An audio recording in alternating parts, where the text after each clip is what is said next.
자, 오늘 함께 나눌 말씀의 제목은요, 은혜의 문, 모든 사람에게 열리다, 이겁니다. 제가 전도사 시절 때 얘기해요. 아주 오래전 그 교회가 영등포에 있는 교회인데, 영등포 어느 교회에서 제가 성가대 주일을 하고 있었을 때 일입니다.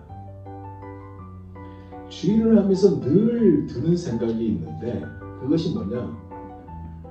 자기 파트가 아닌 사람들이 자기 파트인 양 노래를 부르는 거예요. 그러니까 옷이 맞지 않는 겁니다. 엘토 해야 할 사람들이 소프라노 하고 있고, 테너 해야 할 사람이 베이스를 하고 있고, 그거 있잖아요. 옷이 맞지 않는 거예요. 그래서 하루는 파트를 구분하려고 각각 노래를 시켰어요. 자기에 맞는 파트가 무엇인지를 확인시켜주기 위해서.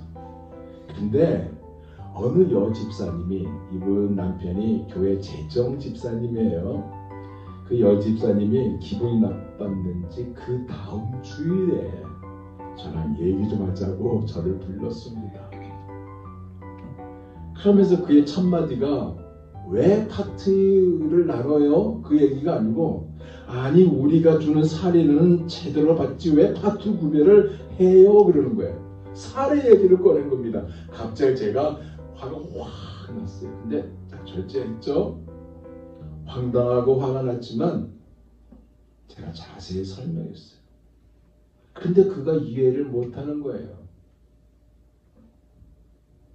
작은 교회이기 때문에 제가 받는 사례가 아주 작았습니다. 오히려 제가 그때 복음성가 가수고 활동이기 때문에 제가 더 받는 게 더 많아요. 제가 11조 내도 훨씬 많죠. 근데 거기서 주는 사례는 너무나 적었거든요. 그럼에도 불구하고 모교, 제가 다녔던 모교 선배님의 부탁으로, 그분이 그곳에 전도사님으로 계셨거든요. 그분이 간절하게 부탁해서 그 교회에서 섬겼던 거예요. 아까도 말했듯이 이분은 알토가 맞는 분입니다. 그런데 힘들게 소프라노 하고 있어서 매 주일마다 성가될 때 그분이 힘들게 부르는 얼굴 모습을 제가 보고 있었거든요. 근데 소프라노가 좋다고 그거를 계속 고집하고 있는 분이었어요.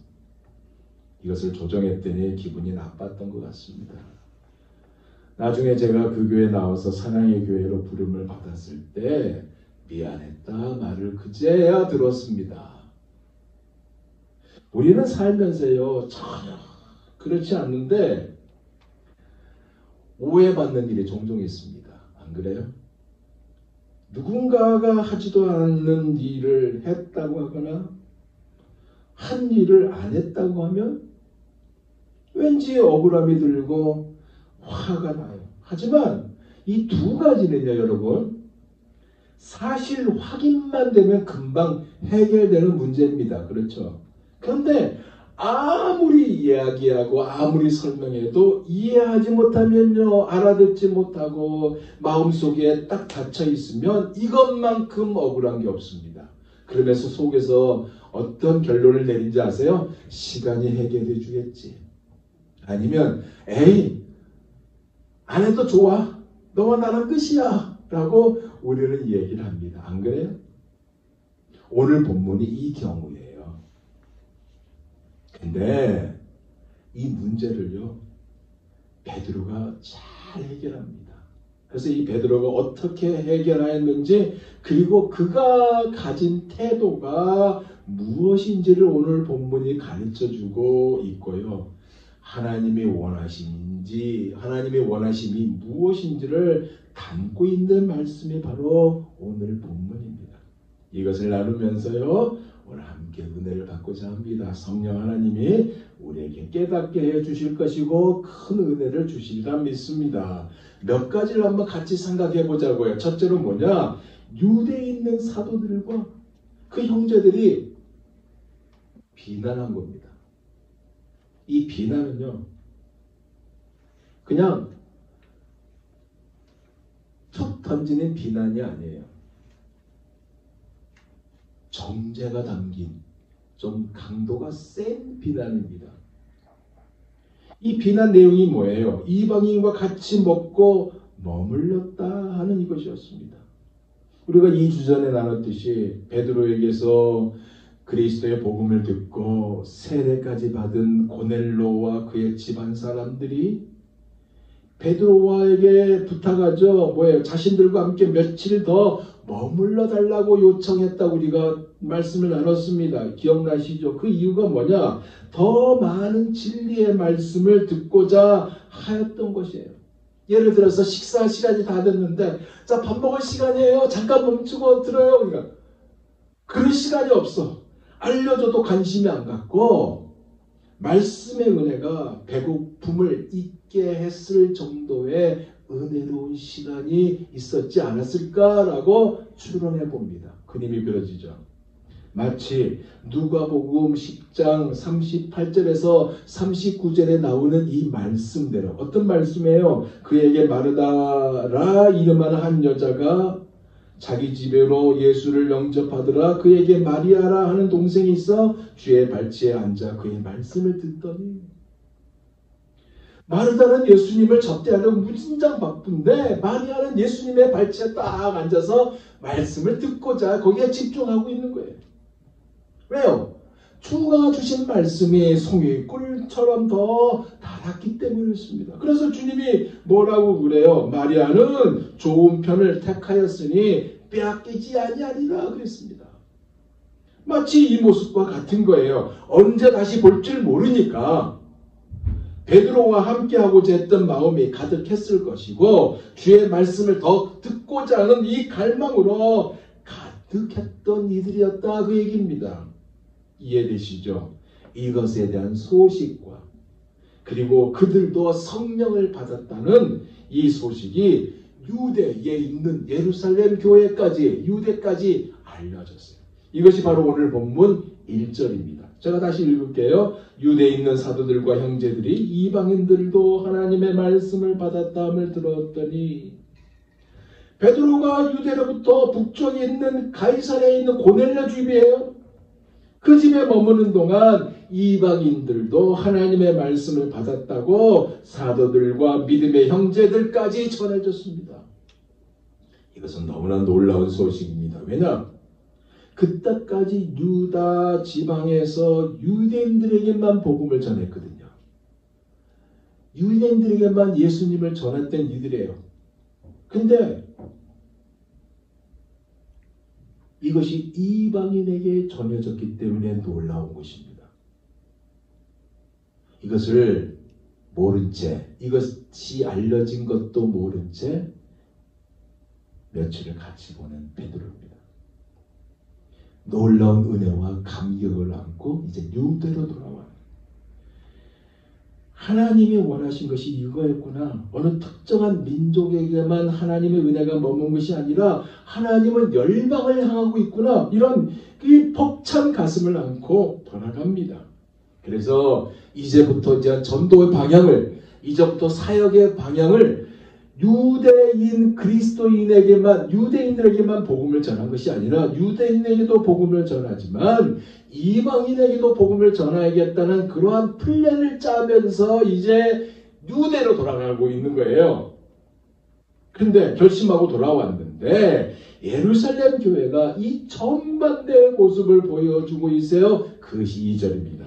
베드로가 예루살렘에 올라왔을 때에 할례자들이 비난하여 할례자들이 약간의 질책이나 이의 제기가 아닌 정죄의 비난을 한 것입니다. 그 이유가 뭐냐? 그것이 3절이에요. 이르되 내가 무할례자의 집에 들어가 함께 먹었다 하니 이방인에게 복음을 전한 것이 문제가 아니라 왜 우리 할례자들의 전통과 관습을 깨고 물할례자들 할례 받지 않는 이방인들의 집에 가서 함께 먹었느냐? 이것을 제기한 겁니다. 강한 반응을 보였어요. 왜 그랬을까요? 여러분, 유대인들이 생각하는 함께 먹는다는 이 개념은요, 단순히 식사가 아니에요. 하나가 됨을 상징하는 의미입니다. 그래서 왜 할례 받지 않는 이방인들과 같이 식탁에 앉았느냐라는 이것은 왜 우리의 경계와 전통을 깨뜨렸느냐 이거는 말이고요. 쉽게 표현하면 왜 개나 돼지 같은 사람들과 함께 먹었느냐 그 얘기입니다. 모욕적인 말이에요. 왜냐? 이방인을 부정한 존재로 여겼기 때문에 그래요. 이들과 함께 식사하는 것은 그들의 신앙의 또한 그 문화의 경계를 넘는 일이라고 여겼기 때문에 그래요. 그래서 베드로가 고넬료 집에 들어가 교제하고 음식을 함께 먹은 이것이 당시 유대 신앙 공동체에 있어서 너무나 충격적인 사건이었기 때문에 이것에 대한 과민 반응을 보였습니다. 이것을 아는 고넬료예요. 그래서 이것을 알고서 고넬료 자기 집에 온 베드로에게 참 잘 오셨다라고 말까지 했던 것이 이것이 다 포함된 내용입니다.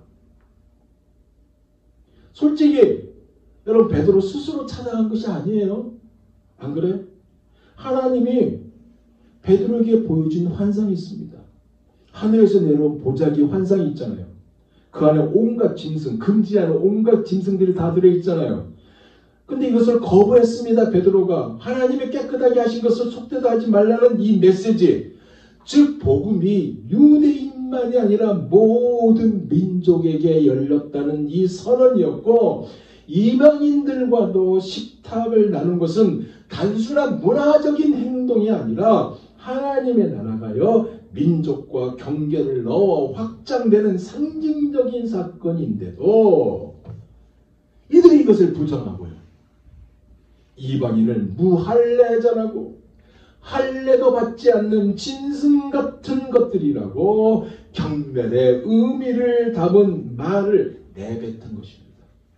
즉 랍비의 유전, 즉 그들의 전통과 관습이 몸에 배어있는 행동을 이들이 보였다 그 얘기입니다. 이해되시죠? 그래서 할례를 받았다는 이 우월감에 젖어 있어서요 무할례자라고 경멸까지 하였는데 같이 베드로까지 비난하네요. 자신들은 베드로보다 더 우월하다고 여기면서까지 비난하네요. 그런데 사랑하는 여러분, 하나님이 이스라엘 백성을 선택한 이유가 무엇인지 아세요? 아니 이스라엘을 선택했기보다는 아브라함 한 사람을 선택했거든요. 그 이유가 무엇인지 아세요? 그를 통해서 그의 후손들을 하나님의 백성으로 삼아주시기 위해서 선택했습니다.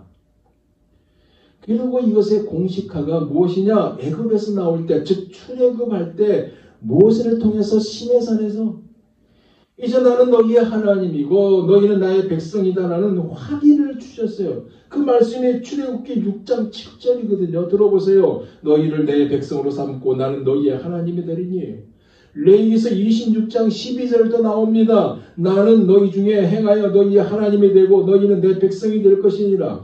에레미야서 31장 33절도 확인시켜주고 있어요. 내가 나의 법을 그들의 속에 두며 그들의 마음에 기록하여 나는 그들의 하나님이 되고 그들은 내 백성이 될 것이라. 무슨 얘기일까? 아브라함을 부르실 때에 이스라엘을 선택하신 것이고 이유가 이스라엘이 다른 민족보다 잘났거나 더 그럴 만한 자격이 있어서 선택한 것이 아니라 아브라함과 맺으신 언약 때문이거든요. 오히려 모든 민족 중에서 가장 작은 민족이 이스라엘 백성입니다. 근데 당신의 백성으로 선택하셨어요. 왜요? 하나님의 구원이 하나님의 은혜로 거저 베풀어 주시는 선물임을 온 세대에게 보여주시기 위함이었고 그들을 제사장 민족으로 삼으셔서 그들을 통해 하나님이 어떤 분이신지를 보여주고 모든 민족이 하나님 앞에 나오도록 하는 도구로 부르신 것입니다. 그리고 아브라함을 부르실 때에 하나님의 백성이라는 증표가 바로 할례예요. 이 할례가 우월감을 드러내는 표시나 자기 의가 아닌 자신들을 하나님의 백성으로 불러주신 하나님을 따르겠다는 순종과 결단과 겸손의 표시가 할례입니다.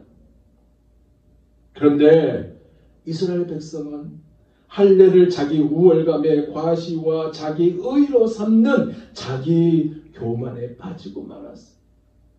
오늘 본문의 이들도 예수 믿고 구원받은 크리스찬인데도 불구하고 여전히 할례가 그 자체를 자기 의로 삼는 자기 도치에 빠져 있기 때문에 유대인이기에 구원을 받는 것처럼 착각하여 주님께서 구원하시려는 이방인을 마치 구원받지 못할 무할례자로 경멸하였고 땅끝까지 이르러 주님이 증인이 될 것이라고 하신 주님의 말씀을 잃은 베드로까지 비난을 했던 것입니다. 이해되시죠?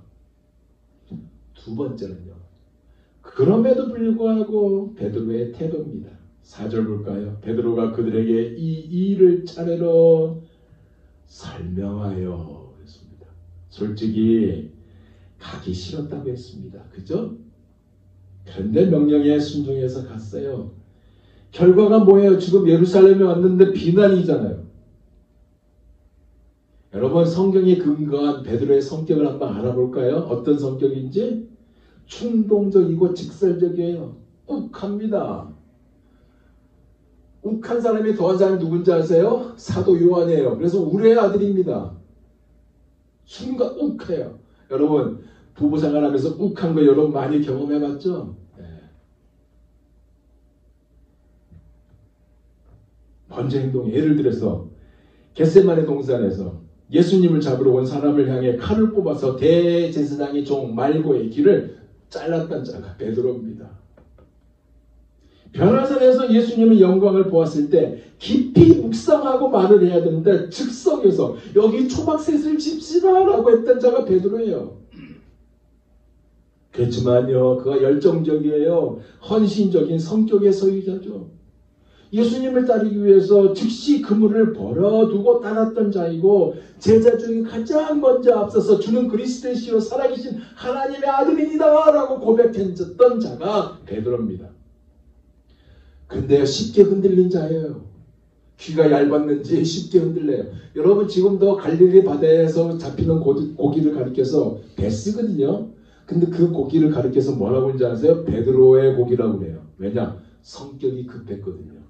아무거나 주는 데는 먹어요. 그래서 그 고기를 잡으면 그 안에 시계도 나오고 반지도 나오고 돌도 나오고 다 나와요.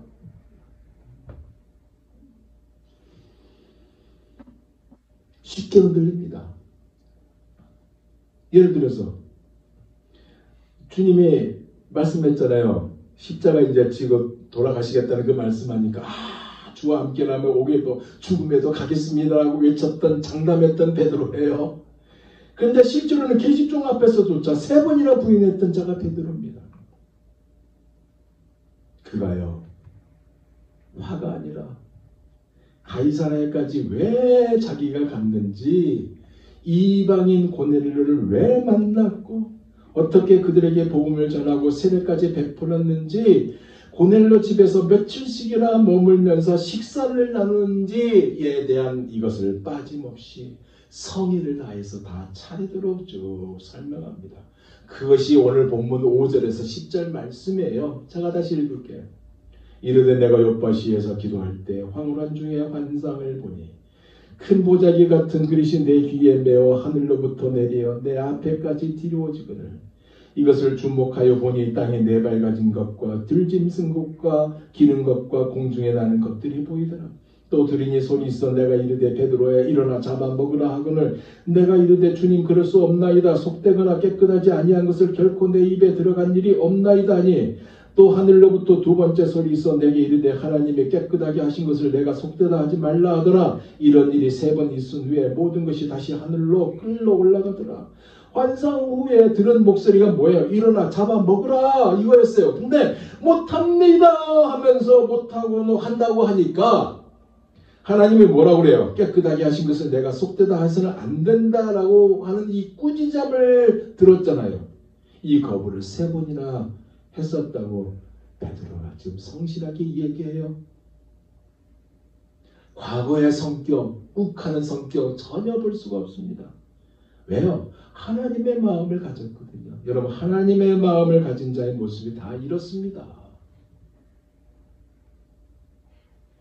세 번째는요, 하나님의 명령에 대해서 얘기합니다.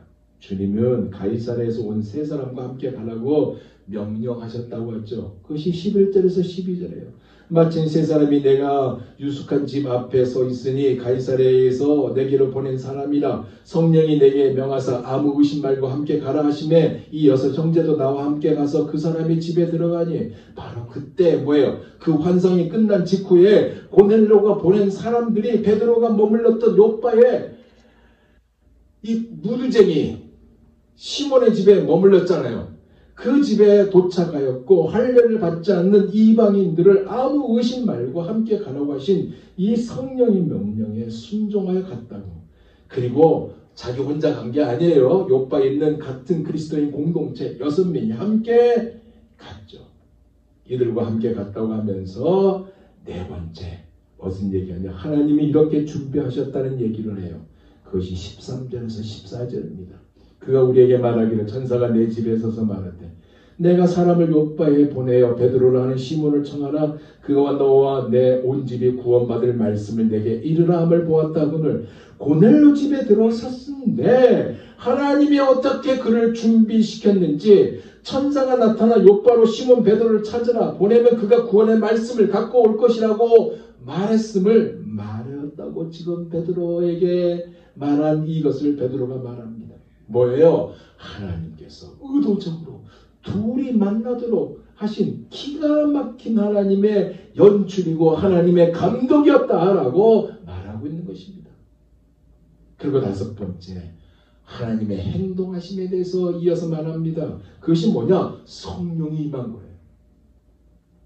15절에서 16절 내가 말을 시작할 때 성령이 그들에게 임하시기를 처음 우리에게 하신 것과 같이 하는지라. 내가 주의 말씀에 요한은 물로 세례를 베풀었으나 너희는 세례로 성령으로 세례를 받으리라 하신 것이 생각나노라. 베드로가 말을 하려고 하면서 말을 진행하는데 아니 아직 말이 끝나지도 않았는데 성령이 그들에게 내리셨다 얘기합니다. 처음 우리에게 하신 것과 같았다. 뭐예요? 하나님의 행동하심이 바로 성령의 임하심인데 오순절날 임했던 불같은 그 성령이 임했던 또 소리를 임하셨던 그 성령님이 그곳에서도 고넬료 집안에서도 일어났고 그때와 너무나 비슷하다고 유대인들에게 주신 것과 똑같은 성령의 선물을 주셨다고 이야기합니다. 그러면서 이어서 뭐라고 그래요? 이 사람들이 우리와 같이 성령을 받았으니 누가 능히 물로 세례 베품을 그 말이요? 라고 17절 그런즉 하나님 우리가 주 예수 그리스도를 믿을 때 주신 것과 같은 선물을 그들에게도 주셨으니 내가 누구이기에 하나님을 능히 맡겠느냐 하더라 그랬습니다. 이방인 회심자들이 성령을 받았는데 왜 물세례를 금하겠느냐? 이미 하나님께서 성령 세례를 주셨는데 외부의 힘으로 하나님의 하신 일을 어떻게 금지하겠느냐라고 베드로가 말을 한 것입니다. 그가 이 말을 한 핵심이 뭔지 아세요 여러분? 답은 하나님이다 겁니다. 답은 예수님이다 그 얘기예요. 하나님이 이 사건을 일으키셨고 하나님이 그렇게 하셨다 이것이 핵심이에요. 베드로가 말하는 핵심이. 그래서 내가 누구이기에 하나님을 능히 맡겠느냐라고 이렇게까지 하나님이 하셨는데 이들에게 복음을 전하지 않고 세례를 베풀지 않았다면 하나님이 하신 일을 막는 것이었다라고 그가 말을 하면서 말을 마칩니다. 이것에 대한 결론 여섯 번째 예루살렘 교회가 내린 결론입니다. 그것이 오늘 마지막 절 18절이에요. 그들이 이 말을 듣고 잠잠하여 하나님께 영광을 돌려 이르되 그러면 하나님께서 이방인에게도 생명 얻는 회개를 주셨다 하느니라. 베드로의 설명이 끝났어요.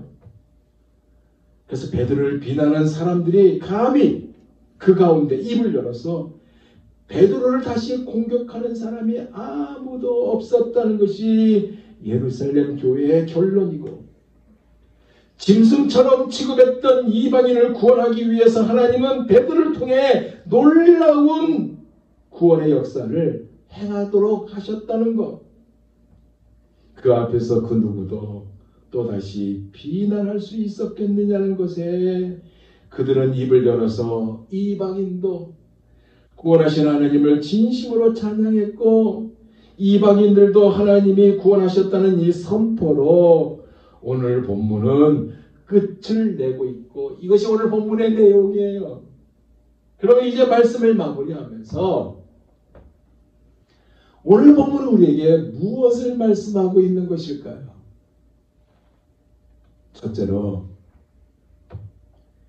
하나님께서는 예수 그리스도의 복음을 통하여 누구에게나 아무 차별 없이 내리시는 은혜를 보여주셨다 이겁니다. 여러분, 이 진리는요, 복음의 심정이에요. 아시다시피 세상은요, 차별합니다. 늘 차별해요. 피부색으로 차별하고, 재산으로 차별하고, 학력으로 차별하고, 출신으로 차별하고, 국적으로 차별하고, 신분으로 차별하고, 이것 등등 많이 있습니다. 차별이 이 세상이에요. 요즘은 특히 중국을 더 싫어하는 상황이잖아요. 안 그래요? 음식도 중국 싫어하고, 모든 걸 싫어하는, 모든 문화가 중국을 싫어하는 문화예요. 차별입니다. 그러나 하나님은 예수 그리스도를 통해 이 모든 장벽을 무너뜨리셨고, 십자가 앞에서는 모두 다 죄인입니다, 여러분. 그리고 가장 중요한 것은 동시에 모두가 은혜의 대상이라는 얘기입니다. 부자나 가난한 자나 지혜로운 자나 어리석은 자나 유대인이든 이방이든 남자든 여자든 오직 믿음으로 그리스도 안에 들어오는 자는 하나님의 자녀가 되는, 이것이 가장 중요한 것이고요. 이것이 우리 하나님의 마음이고, 오늘 본문이 보인 차별 없는 복음의 은혜입니다. 거기에 복음은요, 모든 사람들에게 동일한 요구를 하고 있어요. 그게 뭔지 아세요? 회개와 믿음이에요. 동일한 약속을 하고 있어요. 무엇인지 아세요? 구원과 영생입니다. 그리고 구원의 조건이 뭔지 아세요? 오직 예수 그리스도, 예수님을 나의 구주로 믿는 믿음입니다. 예수님을 영접하고 믿는 자에게 하나님께서 놀라운 특권, 하나님의 자녀가 되는 권세를 주세요. 이것은 노력으로 얻는 것이 아닙니다. 은혜로 주어지는 선물이고 권세입니다. 오늘도 세상이 아닌 하나님 아버지의 자녀됨의 권세를 붙잡고요, 차별 없는 복음의 은혜, 하나님의 은혜를 나누는 사랑하는 여러분들이 다 되시기를 예수 그리스도 이름으로 축원드립니다. 기도하겠습니다.